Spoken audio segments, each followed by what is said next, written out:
Halo rekan-rekan pendidik, hari-hari ini di Indonesia ramai banget dibicarakan yang namanya Omnibus Law. Nah, buat teman-teman yang mungkin mendengarkan video ini 1 tahun, 5 tahun, atau 10 tahun dari sekarang, untuk memberikan teman-teman konteks, video ini dibuat pada bulan Oktober tahun 2020, di mana beberapa hari yang lalu pemerintah baru saja mensahkan Omnibus Law UU Cipta Kerja. Nah, apa itu Omnibus Law dan kenapa hangat dibicarakan? Dan yang lebih penting lagi, apa kemudian urgensinya bagi kita pendidik? Kita akan bahas di video ini. Yang pertama, izinkan saya membahas apa itu Omnibus. Omnibus adalah satu untuk semua, sederhananya seperti itu. Sebuah payung besar, sebuah set regulasi peraturan di mana membawahi beberapa peraturan-peraturan lainnya. Tujuannya adalah untuk merapikan, merampingkan, menyederhanakan, dan mengkoherensikan, terutama peraturan-peraturan yang saling overlapping atau tumpang tindih. Omnibus Law ini bukan hal yang baru di dunia, banyak negara-negara melakukan inisiatif serupa apabila mereka melihat banyak peraturan-peraturan yang ada dalam negara mereka yang saling overlapping, sehingga nggak efektif dalam pelaksanaannya. Jadi itu artinya Omnibus Law sendiri. Nah, yang kedua, Omnibus Law UU Cipta Kerja yang baru saja disahkan oleh pemerintah Indonesia. Apa sih itu? Nah, sesuai dengan namanya, UU Cipta Kerja, sebenarnya intensi dari pemerintah adalah menciptakan lapangan kerja. Makanya namanya UU Cipta Kerja. Kemudian pemerintah melakukan analisa bagaimana ya caranya kita bisa meningkatkan lapangan kerja di Indonesia. Pemerintah melihat bahwa ternyata perusahaan-perusahaan asing yang mau menginvestasikan dananya di Indonesia seringkali terbentur masalah birokrasi atau masalah regulasi. Sehingga pemerintah kemudian mulai mengkaji ada peraturan-peraturan apa saja sih yang ada di Indonesia ini kalau mereka mau melakukan usaha atau investasi. Nah, setelah pemerintah melakukan kajian dan melihat ternyata pemerintah menemukan banyak sekali aturan-aturan yang berbeda satu tempat dengan yang lainnya dan tumpang tindih antara peraturan daerah, kemudian peraturan pemerintah, dan lain-lain. Kemudian pemerintah memiliki inisiatif untuk merapikan semua peraturan-peraturan ini sehingga lebih sederhana, lebih praktis, dan bisa menarik investor-investor untuk berusaha di Indonesia atau untuk membangun usaha di Indonesia. Dan saat mereka datang dan berinvestasi di Indonesia, mereka bisa ciptakan lapangan pekerjaan dan bisa menarik banyak tenaga kerja lokal Indonesia untuk bekerja di perusahaan tersebut. Jadi itu ya latar belakang dan intensinya. Sekali lagi namanya UU Cipta Kerja diberikan untuk merampingkan, menyatukan, mengkoherensikan peraturan-peraturan agar menarik para investor untuk berusaha di Indonesia dan menciptakan lapangan pekerjaan. Nah, akhirnya menjadi sebuah kontroversi karena dalam perapian cipta kerja itu sendiri tentu saja yang akan banyak berubah atau akan banyak terusik hak-haknya adalah tentang tenaga kerja sendiri.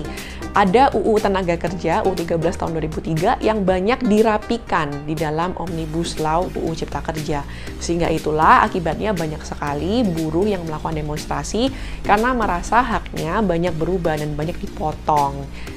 Mengenai hal itu, saya sarankan sebagai seorang pendidik, sesama pendidik, ayo teman-teman guru-guru juga baca ya, juga lihat download mungkin versi aslinya, saya taruh nih versi aslinya di description box di bawah.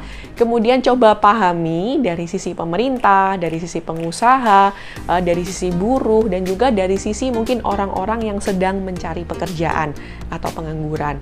Nah, dengan begitu kita bisa dapatkan gambaran multiple perspektif ya, sehingga kita bisa lebih objektif dalam menyuarakan opini kita. Nah, teman-teman guru juga harus up to date loh dengan apa yang terjadi sekarang, supaya kita juga bisa memperlengkapi anak-anak nih dengan pengetahuan-pengetahuan yang mereka perlukan untuk masa kini. Nah, yang bagian ketiga saya sedikit ingin bahas nih urgensi sebagai seorang pendidik. Kenapa sih kok pemerintah tiba-tiba bikin UU Cipta Kerja? Konon katanya investasi di Indonesia ini banyak sebenarnya bagus. Banyak perusahaan-perusahaan dari asing yang datang ke Indonesia untuk berinvestasi.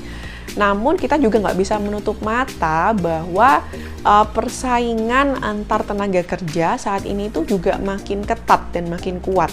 Banyak investasi yang masuk belum tentu menciptakan lapangan pekerjaan. Kalau itu bukan sebuah perusahaan yang padat karya, tentu tidak akan menarik banyak pekerja-pekerja untuk masuk ke dalam perusahaan mereka. Perlu kita ingat, negara kita adalah negara keempat terpadat di dunia. Dan kecepatan pertumbuhan lapangan pekerjaan itu jauh lebih lambat dari kecepatan pertumbuhan populasi. Ya, pertumbuhan populasi itu tinggi banget kecepatannya, sementara pertumbuhan lapangan pekerjaan itu tidak setinggi itu kecepatannya. Dan mereka nggak hanya akan berkompetisi dengan sesama pencari kerja lainnya, mereka juga akan berkompetisi dengan sistem, dengan mesin, dengan Internet of Things, dengan Artificial Intelligence yang saat ini sudah mereshape ekonomi kita, bisnis kita. Itu kita nggak bisa pungkiri lagi sedang terjadi saat ini. Oleh karena itu pendidik makin lama urgensi untuk meningkatkan kualitas sumber daya manusia ini makin kuat. Kita sedang berada pada situasi bonus demografi, dan bonus demografi itu bisa menjadi berkah, tapi sekaligus bisa menjadi sebuah kutukan buat Indonesia apabila tidak diimbangi dengan peningkatan kualitas dari sumber daya manusia itu sendiri. Oleh karena itu, apabila Anda berprofesi sebagai seorang guru pendidik, saya ingin terus mengatakan bahwa ayo sama-sama bangun kualitas pendidikan Indonesia.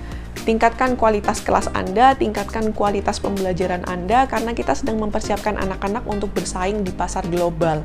Pastikan mereka bukan hanya bisa lulus, tapi pastikan mereka bisa punya kualitas yang tinggi, yang siap bersaing secara internasional.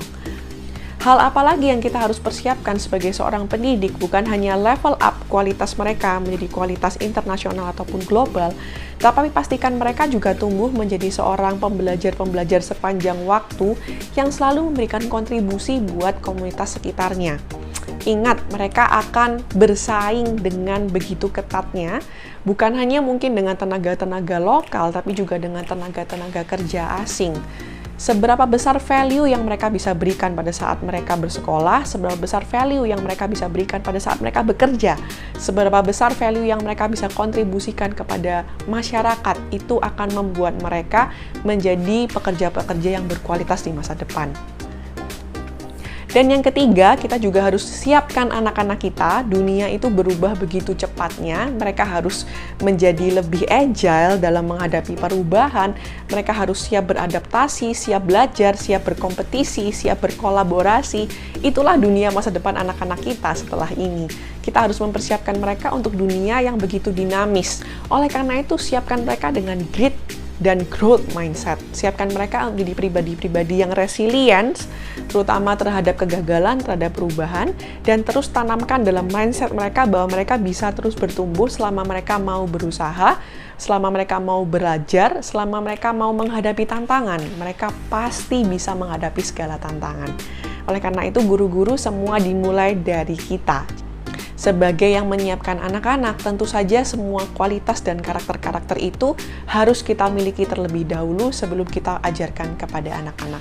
Pesan saya, cintailah perubahan, cintailah pertumbuhan. Perubahan adalah bagian dari kehidupan, pertumbuhan adalah cara menjawab perubahan. Oleh karena itu, teman-teman pendidik, hal yang kita bisa lakukan sebagai seorang guru dan sebagai warga negara Indonesia adalah mendukung pemerintah kita dengan cara memaksimalkan peranan kita di dalam kelas. Tingkatkan kualitas pendidikan, tingkatkan kualitas bangsa.